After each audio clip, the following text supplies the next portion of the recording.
Hello everyone and welcome to the Smashi Business Show. Today is Monday, October 27, 2025 and I'm Abdul Majid Awan.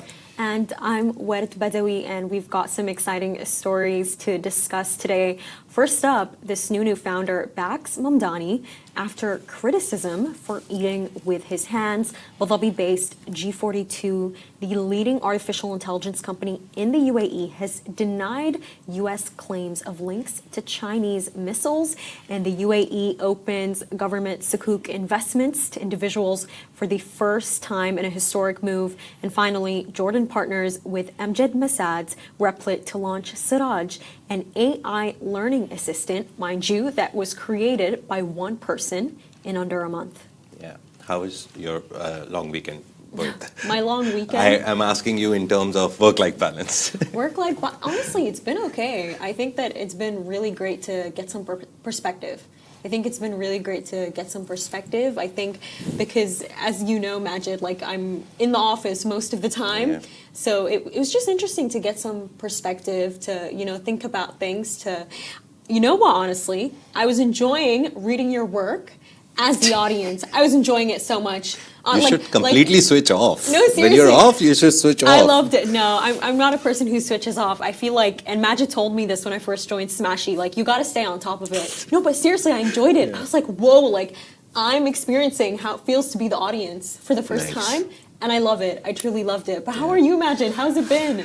It was great. We did a lot of shows with Rich, and then we tried part went to one of the events, and we had it. But Worth is finally back. It's good to have someone who there's chemistry with, because changing a lot of hosts, it becomes tiring to make them understand some things. But Worth is back, and let's start with the first story of the day. Hamad Al-Hajri, founder of Snoonu, defended New York City mayoral candidate Zoran Mamdani, condemning those shocked by him eating with his hands while remaining silent as Israel continues its assault on Gaza. If elected in November, Mamdani could become the city's first Muslim and South Asian mayor. And just to give you a little perspective, the pre-poll things, the voting that a lot of journalists do, a lot of media houses do, he's leading. He is leading, and Al-Hajri's remarks actually come as Mamdani's rallies drew thousands across Queens, and this comes as Sequoia Capital faces backlash over Islamophobia after partner Sean McGuire posted a tweet targeting the candidate. I believe he called him an Islamist, to be specific. Now, the post has triggered widespread outrage among global founders and Muslim entrepreneurs, sparking new debate over bias in Silicon Valley's venture ecosystem. But actually, more happened. Yeah, and Sequoia's refusal to discipline Maguire, citing freedom of expression, intensified the backlash. Soon after, COO Sumaya Balbale, a practicing Muslim, resigned, reportedly describing Sequoia's culture as increasingly Islamophobic. This was reported by the Financial Times. They said she said this in private circles because obviously these things can't be said in public. Her departure further fueled scrutiny over workplace inclusivity in one of Silicon Valley's most powerful firms. Now, more than 1,000 founders and investors, in fact, including many from the Middle East, mostly from the Middle East, signed an open letter condemning Sequoia's inaction and urging the venture industry to address discrimination within its leadership. The controversy has amplified calls for greater ethical accountability across major U.S. investment firms operating in global markets. And for Hamad Al-Hajri, whose startup Snoonu is among Qatar's fastest growing tech companies, he wants to build the first unicorn in Qatar, basically. The debate highlights a growing demand for moral consistency from global technology leaders. Analysts say his comments resonate with Gulf founders, reflecting frustration over double standards in how Western firms address Islamophobia and human rights issue. No, look, I think with this entire story, it's bringing in such an important, I feel, conversation about employee rights, because you have the COO of Sequoia Capital, Sumaya, resigning, and I think that she did it so gracefully. That's not talked about enough. I feel like a lot of people who resign are really loud about it. I'm leaving because of XYZ. I don't like XYZ, and they like burning bridges. Yeah. I don't think what she did here is burning a bridge, but I think that it's a form of self-respect. I think, go to her, she's a queen, she knows her value, and she's worked across many industries, and Sequoia Capital will not just, be the end of her journey. It definitely will not be. And I think, much more than that, it's bringing in this conversation about Islamophobia. Although I know, Majid, we live in such a modern world, a woke world, when you see behavior coming from a man like Sean Maguire, who is clearly a genius investor, we can't deny that. He made the company $4 billion, according to Forbes, from investing in SpaceX that belongs to Elon Musk. We can't say that this man is not a genius, but the fact that someone with this level of intelligence is speaking that way is... It's telling you that there's a bigger problem. People still do not like Muslims. They don't understand what Muslims are doing. They don't understand the religion, and it's completely disrespectful. And I'm happy that she left. If you guys are not going to make a space for me, I'm going to leave. And I think that's how it should be.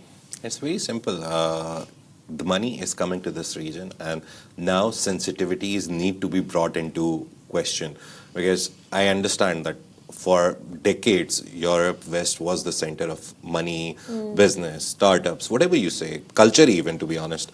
But now everything is moving, the whole gravity of the world is shifting to this region.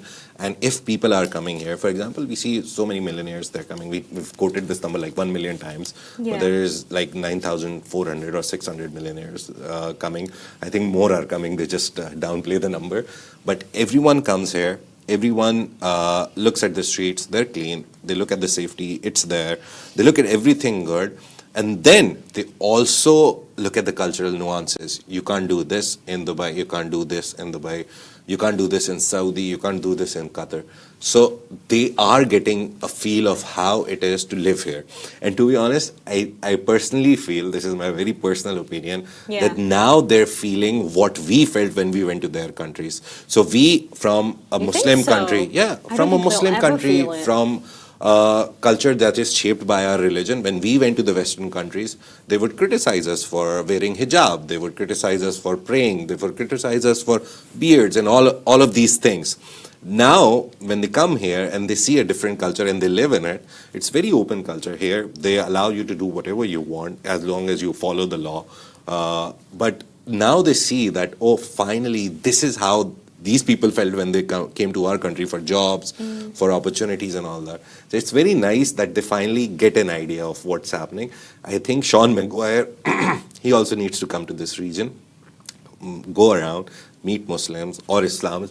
I don't know why he's trying to, me and Parth also had this discussion, and we also had this discussion when this actually happened, that there is no difference between Muslim and Islamism. You can't just go around coining terms which don't mean anything.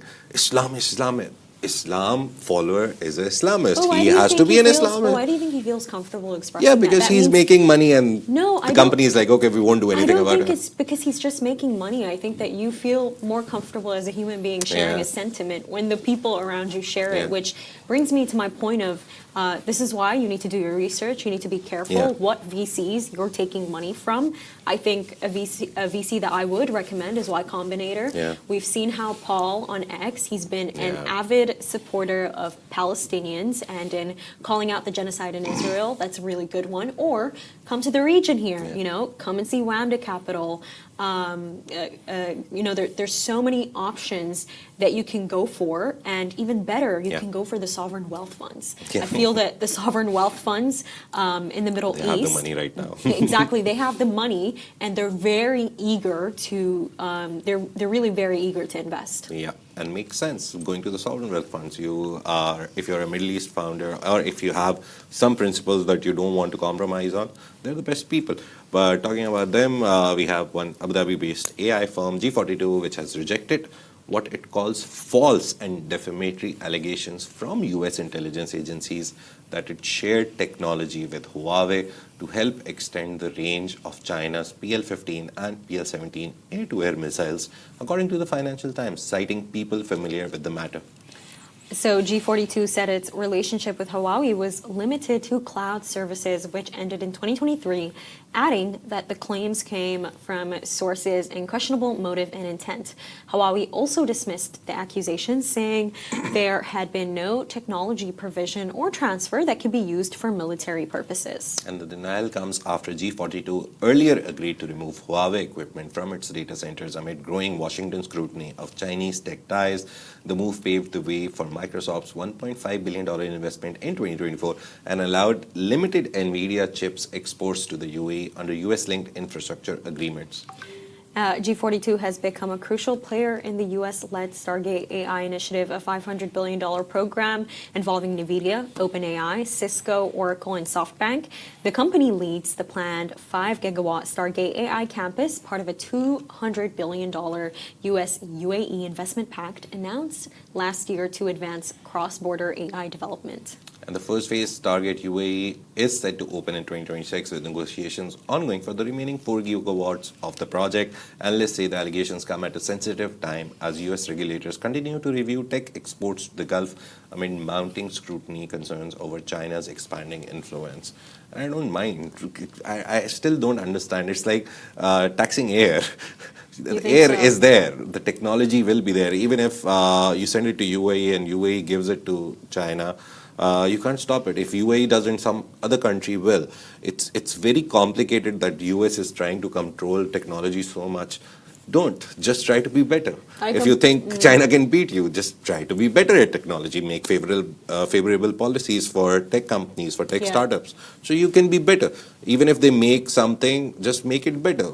You made ChatGPT. They made, what was the name DeepSeek? of DeepSeek. So just be better. No, but I make a better product. Scenario, you know, just to add on that point of make a better product, it's not even true. The statements that they're making are defamatory and they're not true. G42 has not done this. The fact that G42 has not even agreed, to continue working with Huawei, and Huawei, they could take this to heart and they could come out and be like, no, they did take from us. They could get them back, but they did not. They're very honest. They're and I think with this entire story, it's just not true. I think that they're basically trying to do everything in their hands, in their power, to just not hand them those NVIDIA chips that they promised them, that 500,000 chip order that they're only right now providing the first phase to American companies. They're not giving it to G42.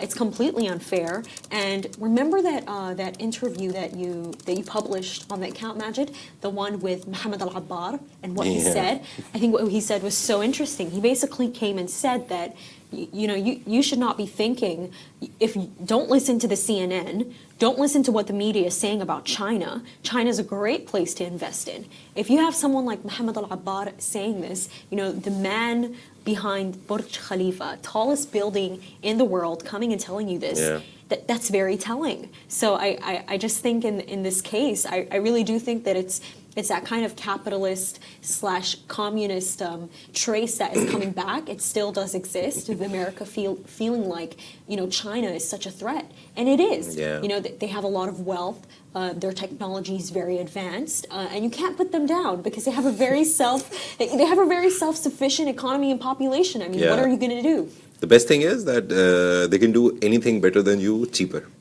So you can't beat China at all in anything. I think it's just basic idea that US, the economy, they're doing great some ways, but some ways they are going backwards, and they're like, where our Silicon Valley is not the Silicon Valley anymore. There's so many, to be honest, when you go into technical details, it's difficult now to get a startup going in the US than in the Middle East. I'll just compare it with the Middle East. China is great for startups also. The events that you go to, any event that you go to in UAE, in Dubai, I've been to a lot of them, you see a whole China section, a whole pavilion, and you'll always see at least 100, 150 companies there.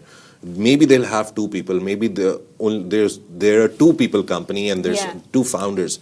They'll be there. And who brings them there? China. Their government, their different trade sections that they have, their ministries bring them. We went to DMCC, remember? DMCC has a whole floor which has Chinese companies, and we saw nearly 200 plus companies there set up there. So it shows you that the country promotes its SMEs, its basic companies to the last extent. Meanwhile, US is taxing everyone and their startups, their companies, their big giants. Apple has to suffer because of this. Nvidia is suffering. Nvidia shares fell when Mr. Trump said that you can't export Nvidia chips to China. Their share prices fell. They lost billions of dollars just by one statement. So he's causing more problems for startups, for big companies, for big giants. And China, meanwhile, is like, okay, go start, go do this, go do that. I remember one of the news we did very long ago, last year, I think, in the fourth quarter, that Dubai Expo City, the whole area where the Expo happened, Expo 2020, which happened in 2021. It's very funny whenever I say it, but because of COVID, they delayed it to 2021. But again, happened, it was still named Expo 2020.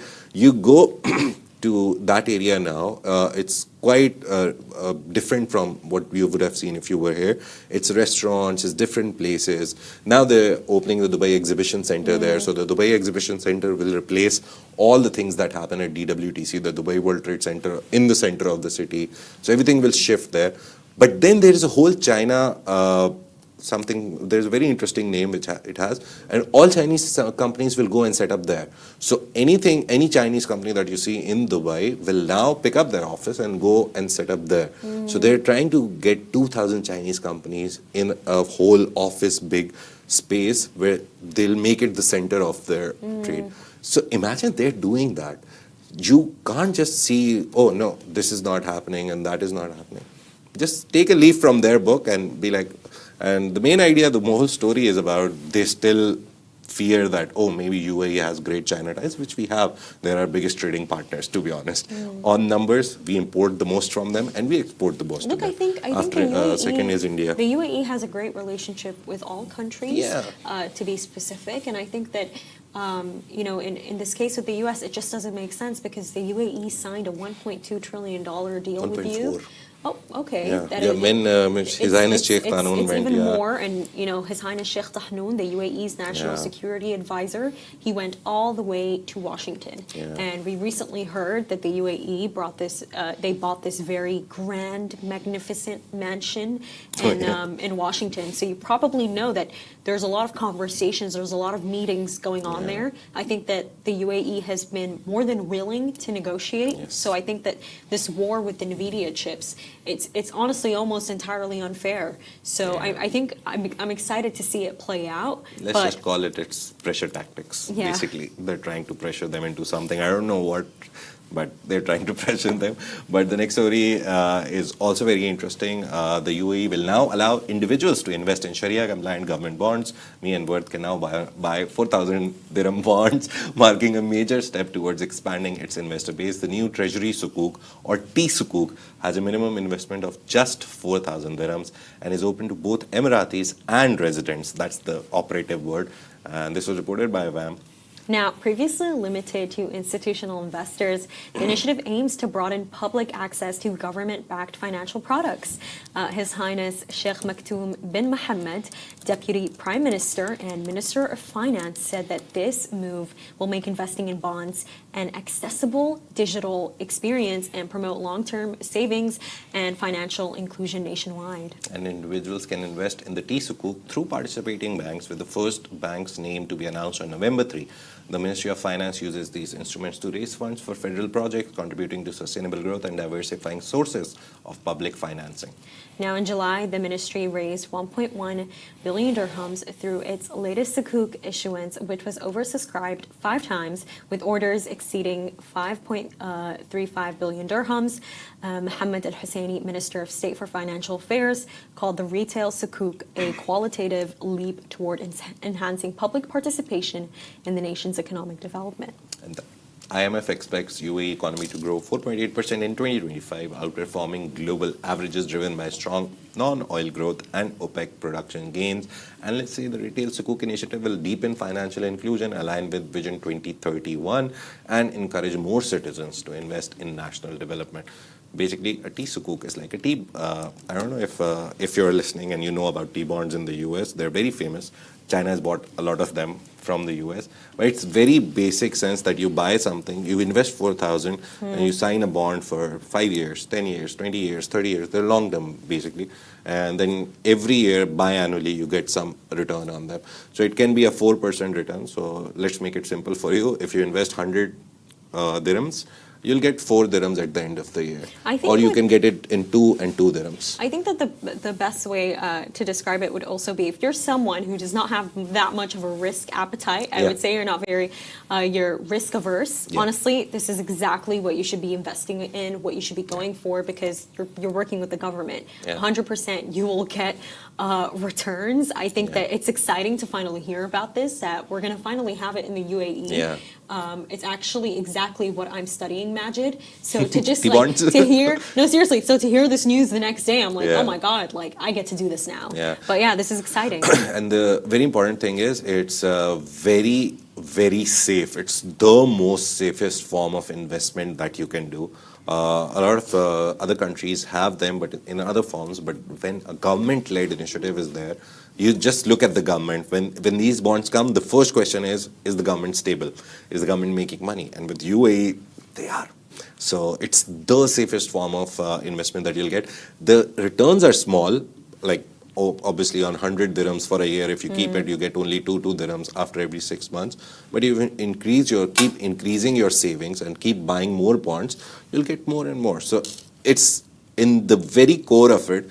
Put 20,000 dirhams in the bank, and it'll stay 20,000 after a year. You put 20,000 dirhams in like 5 bonds of 4,000 each, you get something over it. So it's just your money making money. Not financial advice, just explaining the maths. But moving on, very interesting story before we go to our interview also. The government of Jordan has partnered with Replit, the US-based AI software platform founded by Amjad Masad, one of our favorite guys in the Silicon Valley. And they've launched Siraj, an AI-powered learning assistant aimed at transforming education through the National Council for Future Technology, the Ministry of Education announced this week. Developed in under a month by Amir Abdulleila, a council member, the pilot version of Siraj uses generative AI to provide curriculum-based answers in official learning materials for students and teachers. The platform aims to help Jordan modernize its education system and improve access to digital learning resources. And the pilot phase of Siraj attracted more than 100,000 users and recorded over 600,000 interactions, according to the ministry. Following its success, the platform will now expand to 1.6 million students and 90,000 teachers across Jordan's public schools as part of the nationwide digital education rollout.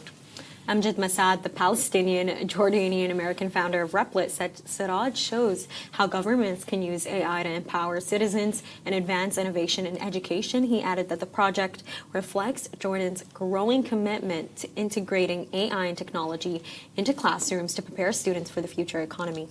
Lastly, founded in 2016, Replit has become one of the world's leading AI software creation platforms, recently raising $250 million at a $3 billion evaluation.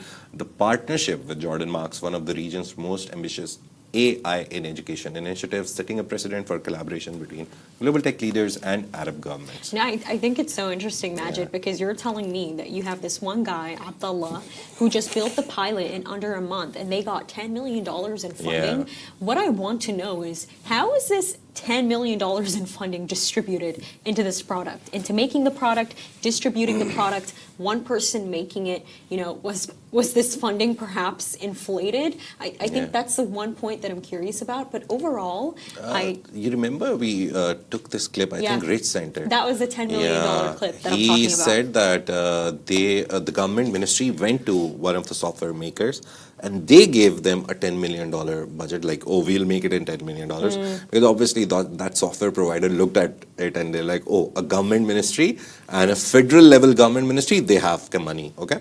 So one guy, I forgot his name, Abullela or Abdullah, he basically was like, okay, I'll try to make it, and he just made it in a month. So imagine them saving $10 million.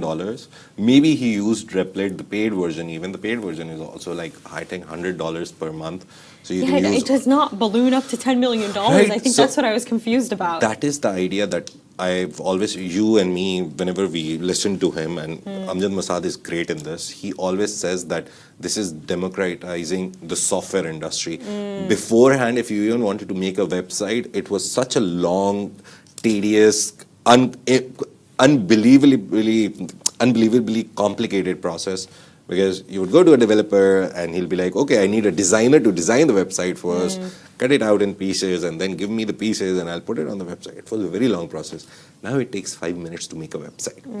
So imagine, even Canva has, I think, now included a part where you can actually build the basic design of a website, and then you can go to another AI and just... So it shows you that some of the leading industries that we had, which made so much money, are now nearly going to be obsolete in a year or two. Your generation, my generation is a little slow in adapting it. I really don't think it will be obsolete, and I'll tell you why. I think that with AI, Majid, I don't think that there is actually enough education, awareness, and conversation about it. We had someone like His Highness Sheikh Tahnoon, basically create a home in Abu Dhabi with 500 ChatGPT prompts. Now, this is according to Peng Zhao, the CEO of G42. He announced this in a GITEX that just recently happened. We had him say that. When I hear something like that, you know what I'm thinking? Other than the fact that this man is probably a genius, I'm thinking to myself, why don't I know how to do that? No, seriously, I don't know how to do that. 500 prompts to create a home? Like, I have not gotten to that level, and I think that, we also see it in education. Yeah. I feel like professors, I feel like teachers don't understand, the education system does not understand that AI is not going away. So the conversation can't always be, this is how we're going to catch you out on AI detection. AI detectors are becoming better. Yeah. No, AI has become a very natural part of everyday life. How are you guys going to respond by finding a solution? Yeah. I think that it's not going to become obsolete because I don't think we actually know the extent of how to use AI. And I don't think that we're going to get educated on it anytime soon because I'm pretty sure a lot of people would want it to go away. Yeah, the main thing is, whenever a new generation comes, your generation, you guys didn't grow up with AI, but the next generation is. I think it's Gen Alpha, right? Gen Alpha is now growing up with AI. It was the same with me. When I got my first phone, it was a very analog, weird phone, which had just a turning camera. Now, I think, which Ujjwal can tell us, what was the brand, Ujjwal, you were looking at? The camera which comes out and becomes an Osmo? Huawei, I think? Huawei. So Huawei has come out with a phone which a small camcorder comes out and turns around and takes a whole 360 view. You can use it as an Osmo. This is the technology that I'm looking at after like 15 years of my life. Within 15 years, we've gone from just a phone whose camera just turned towards the back and we were like, whoa. And now I can literally use my phone for everything. I can build an app on my phone using Replit's system. So imagine we've gone to that level in 15 years. The next 15 years, where will we be? So that generation, Gen Alpha, or maybe the next one after that, whoever, whatever they will be named, that generation is going to completely change how we look at things. Oh, that's completely and at that true. point, we'll be like our parents and grandparents, like, what are you doing? Yeah. So it's just that simple. Technology, if you think technology takes 10 years to do something, you'll be surprised it'll be done in 2 years. So technology is very fast in this. I believe AI will be very bad. We will find out something very bad about it, like Elon Musk said, 10-20%.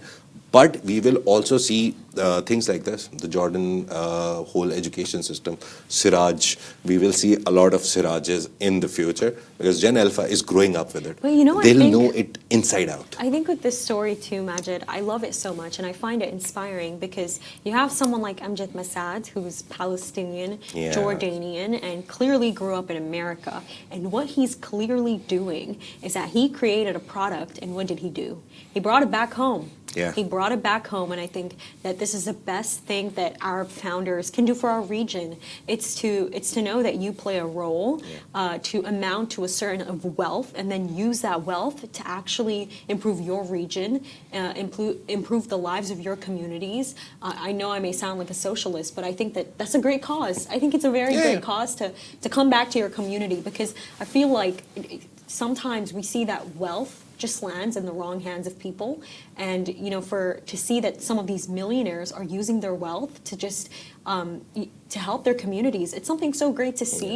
And I think we also see Fadi Ghandour does that. There's he does that a with lot of the Middle capital, Eastern with investors. Palestine. I think that is the only difference between what we've seen in the Western whole field of people who've done things. Mark Zuckerberg, name the top 5 ones, and then you look at the Middle Eastern ones, and there's just right splash of ethics and morals and corporate responsibility, technological responsibility that these guys have that we see missing from there.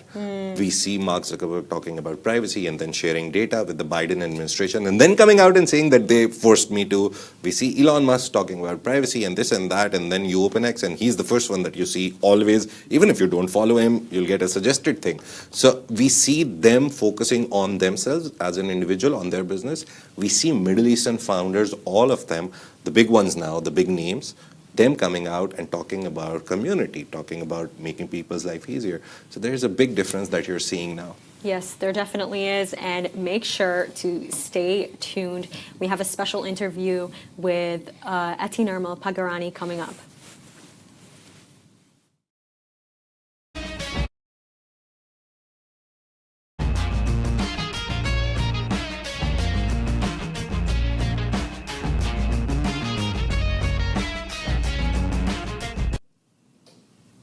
Today, we are once again joined by Ati Nirmal Pagarani, Managing Director of Yogi Group. Over the past 50 years, what began as a small trading company in Dubai has grown into a diversified group covering construction, real estate, property management, facilities services, and retail. Now, under Ati Nirmal's leadership, the group has delivered thousands of successful projects across the UAE. He has also established and rebranded Yogi Fixes, offering trusted and reliable home maintenance services across Dubai, extending the group's legacy of trust, service, and professionalism for landlords and tenants alike. Ati Nirmal, it's so amazing to have you here today. It's so lovely to have you here today. So just to start, what we really want to know is what inspired the launch of Yogi Fixes and how does it connect to the legacy of Yogi Group? Firstly, thank you. Thank you for having me here. So Yogi Fixes was born out of Emirates Contracting Company. So that's our flagship construction company. That's one of the only companies in the group which doesn't have the name Yogi, but obviously has Emirates. So we are happily continuing with it. So we do proper civil construction there, like buildings, warehouses, labor camps, any kind of civil construction. We always had a division called Emirates Contracting Company Maintenance Division. And we just rebranded that and we made it Yogi Fixes because earlier it was a very B2B kind of approach. And we wanted to move it to a B2C where people can, dial a toll-free number or go on an app and fix something as simple as just a bulb or a basic leakage from the AC to an entire renovation and fit out. So yeah, I mean, it was born out of Emirates Contracting because if you can construct a building, you can definitely maintain a building.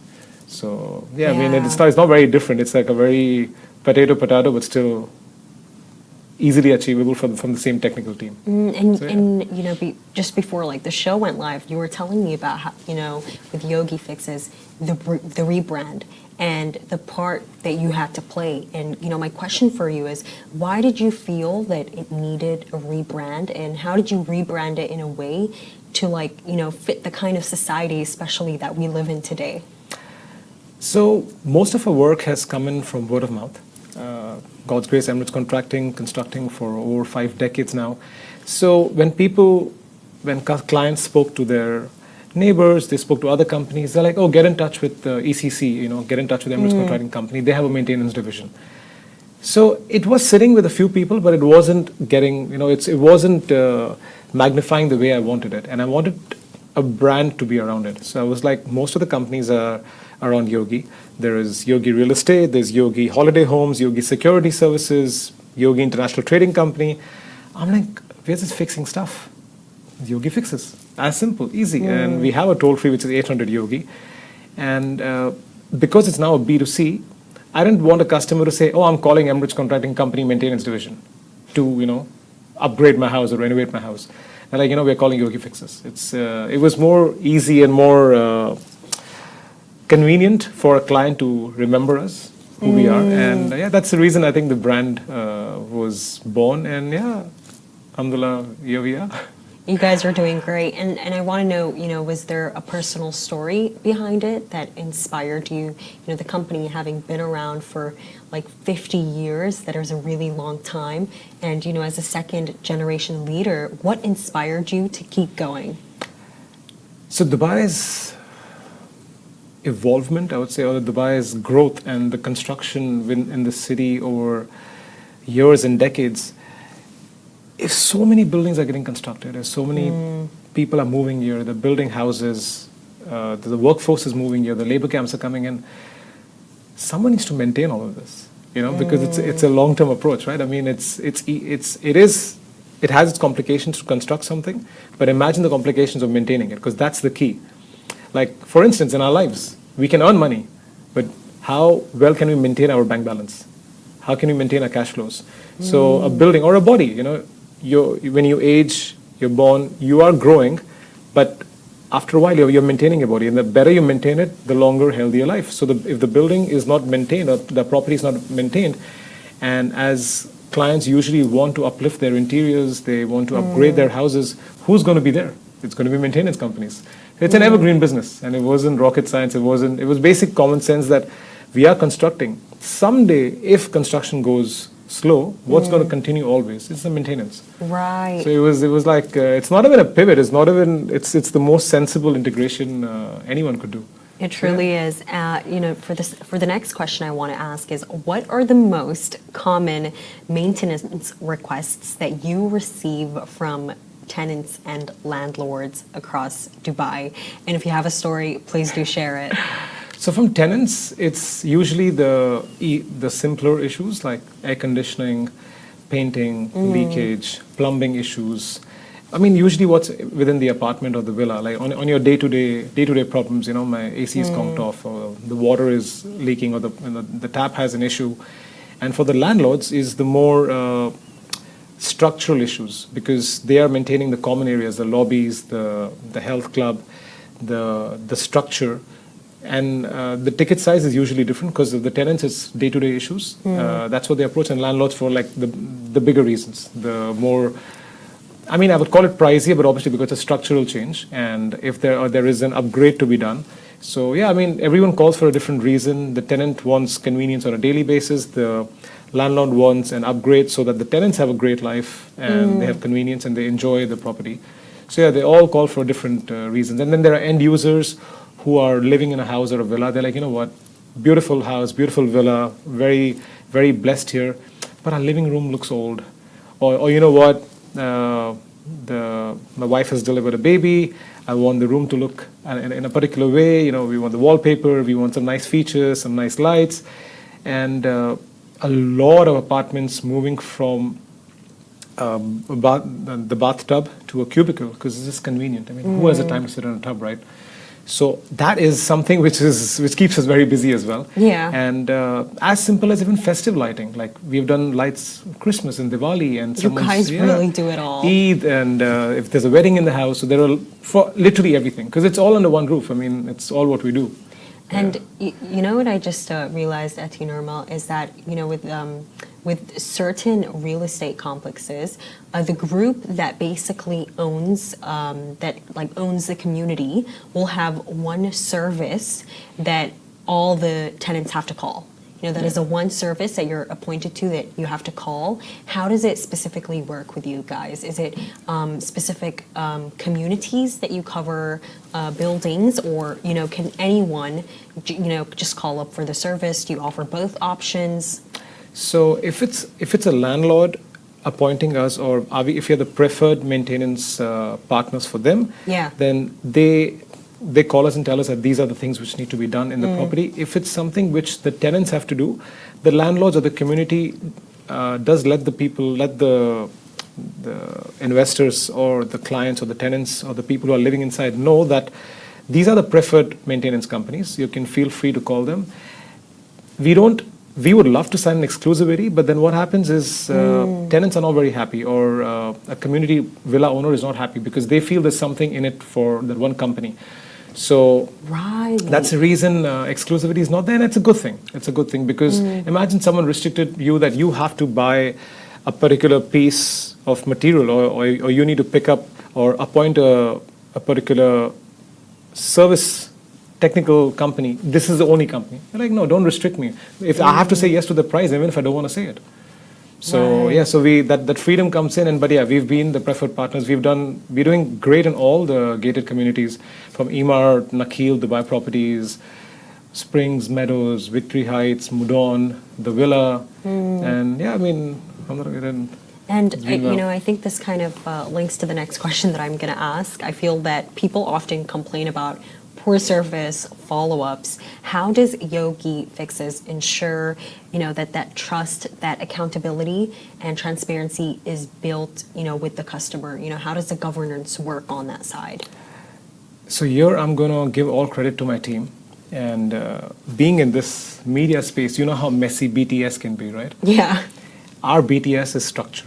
And the transparency and the entire format put in place by the operations and the finance team, the reporting to the technical team from the coordinator, the jotting down that these are the actual issues we put down from what the client wants. The application's very user-friendly. They can literally select the services. If they do not find that, they can record something and upload it. They're like, this is the issue in my house, but I can't find it in your app. And having these structures in place is just made us trustworthy, I would say, transparent. And there's one thing which I've been saying this a lot, that contractors and maintenance companies are devils, but a known devil is better than an unknown devil. So we guys are the known devils who've been here for a while now. Over 5 decades, we have realized what clients want, how to respond, how to cater to the needs, make sure, and tell them what is achievable. Because a lot of clients actually want for us to handhold them. They're like, can you handhold us through the entire upgrade of the house? We need these changes to be done, but few changes are not realistic. We need to look at the dynamics in the city, the weather in the city. If someone has a really small backyard in their villa, but they want to put up a swimming pool, they need to realize there's a machine room, there's a swimming pool. You need entertainment area. You need accessibility. So all of these things we need to guide them. And it's not about me just making a great bill with them. Are you going to actually practically use it? How is it going to upgrade your property? Tomorrow, what if you want to resell this house? You put in 100. You want that 100 to fetch you back 110. Do these things to your house. Don't do things which are going to take it down to 90. So and we are very fair, very honest to them. And that's what they love. Because a lot of activities can give me great revenue, but it's just going to become a cost, and it's going to be a headache for the client. Do you have a special story about a client that you can tell? Oh man, quite a few. Trying to think. So yeah, we have this client who's in a beautiful community. Wanted everything to be done because he wanted his villa to look like the neighboring community. And I told them that there are these guidelines. This is what you need to follow because this is the master developer. They have put some guidelines into place, and the client was like, I don't care. This is what I want. You name it, and I'll pay. And you have to make it happen. You have to make it happen, and I can make it happen because I'm a contractor. But will it be legal? Will it have any penalties for me? So we worked for the client for over 9 months, and by the grace of God, we managed to convince the master developer that all of these changes need to be approved of. And they did. To my surprise and to the happiness of many, that guy was the first guy who did it in his community. And after him, there are a number of houses who have done the same thing. And it's a win-win for all because the homeowners got what they needed.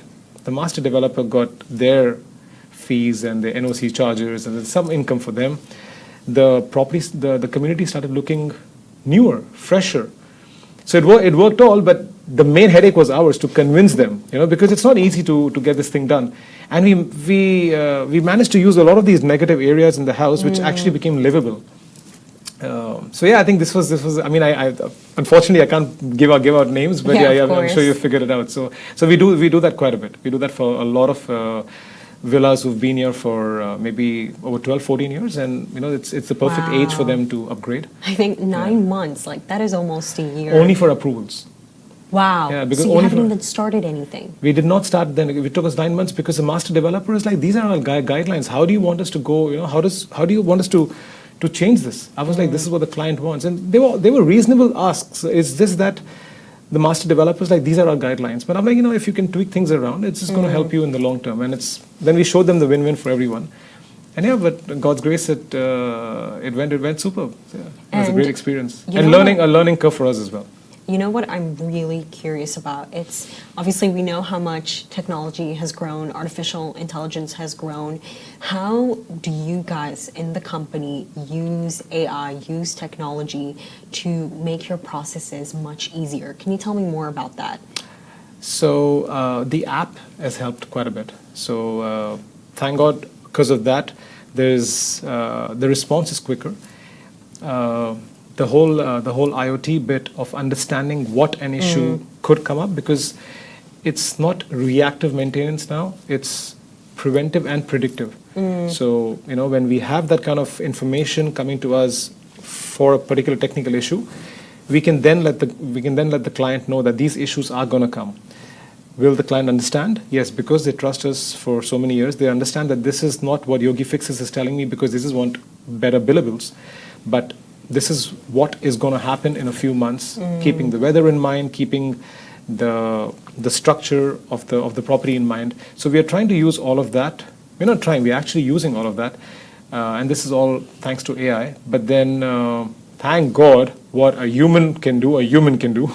So AI is not going to step in as much, but it's making I think more, I would say, predictable. Like this is what's going to come in. So AI is helping that for sure. And then the response rate and approaching the team, getting a reply on the app, just going to a final checkout page, paying. There's no one sending you a transfer link and feeding the information, transferring money from a check. All of that is speeded up. So yeah, tech has helped on that bit for us.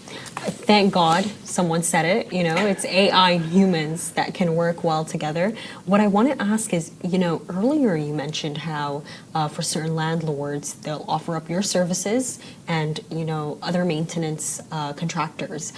What I wanted to ask is that, with so much competition in place, how do you guys differentiate yourself? What makes you stand out? Like, why should I choose you guys, really? Because this has been here for a while, and apart from that, I think that basic thing of let me check the reviews on the company, let me find out. You have all these. There's a community group, there's a mommy group, there is the referral program for people. Almost everywhere possible, if people check on us, by the grace of God, the reviews are always great. So then they're like, okay, this is a known company. And I think this visibility, being around, people seeing our vans around, as simple as Google reviews, asking your neighbors, and seeing the people operate. Because a lot of times, like, it could be as simple as when I got a pet, I saw my neighbor, if he was grooming his pet with a particular company, I would see the van, and I'm like, if I'm seeing this again and again, I'm like, obviously that company is doing something right. Let me call the same company for my pet. So when they see Yogi Fixes around, and then they try to find out about us, when they do the perusing, and then they realize they're like, okay, Khalas, this is somebody who we can trust. And I think this being here for so many decades and word of mouth, so it's a collective thing. And obviously your visibility through digital awareness, letting people know through definitely use your digital marketing, making that kind of noise, showing before and after. Oh my God, testimonials, showing before and after. I think all of this collectively, it's a 360-degree professionally holistic approach. And just to get into the details of the business more, obviously, because there's so much that goes into this. You have your team at the office who handle finances, operations, marketing, and then you have the actual contractors in the field, outside, in the backyard, building. How do you make sure that there's a level of professionalism, there's a level of accountability that's being carried out? I know that for a lot of families that has been an issue, where the office is just unaware of certain liabilities that exist. Correct. How do you guys make sure that there's a strong professionalism that stays in place to like maintain your reputation, because I think with certain companies, it's their reputation was not, you have the office. So how do you work with that? I would give all credit to the HR team here, because the HR team is not only doing their recruitment, but they work alongside the operations. So when the interview process from as simple as for a carpenter, or for an electrician, or for a site engineer, or to a senior project manager, at every stage we make sure that we are getting people on board who know what they're doing. We are happy to pay them a little bit more. We respect the experience they have, and the current team, most of the seniors or most of the people in the company, a lot of them have been with us for over 15, 18 years. I have people who have been with us for over 30 years as well. So we need to respect that experience and wisdom they have, and they come down to the interview stage. And if a particular laborer or skilled or a semi-skilled person doesn't know what he's appointed for, training, development, upgrade. If our softwares are getting upgraded, and we are upgrading properties, then why not our team? And then the basic hygiene, wearing a mask and knowing how to present yourself in someone's house, the shoes you're wearing, the hours you're working, trying to understand if it's a family with kids, this is the way you need to operate. The tools are always kept in the safety box. Again, quite a few things. So all of that needs to be taken care of, and we are doing it. So yeah. Okay, for the final question of the day, what I'd like to know, what the viewers would like to know, is what is next for Yogi Fixes? Are there any exciting future plans? Anything that you want to reveal? I mentioned this in the earlier episode as well, that I prefer killing it where I am rather than thinning it by spreading too wide. So Dubai is growing at a beautiful pace, and we just want to become, again, the trusted partner. If someone says, I need to get something fixed in my house, that's it. I don't want anyone to think beyond Yogi Fixes. I want them like, okay, this is the company who we need to get in touch with. And yes, in the region, I definitely want to grow. On a global level, obviously, there are maintenance issues in every house, in every city, in any country. But I want to make enough blessed, beautiful, profitable noise and be a experienced voice for people within the city and the country. And that's for the near future. And then see, inshallah, we see where we go. Yeah, that's really exciting. Thank you so much for taking part in this interview today. This is Ati Nirmal for you, the Managing Director of Yogi Group. Thank you so much for tuning into the Smashi Business Show. This is Smashi Business, a Smashi Business production under the Augustus Media podcast network. Thank you for tuning in.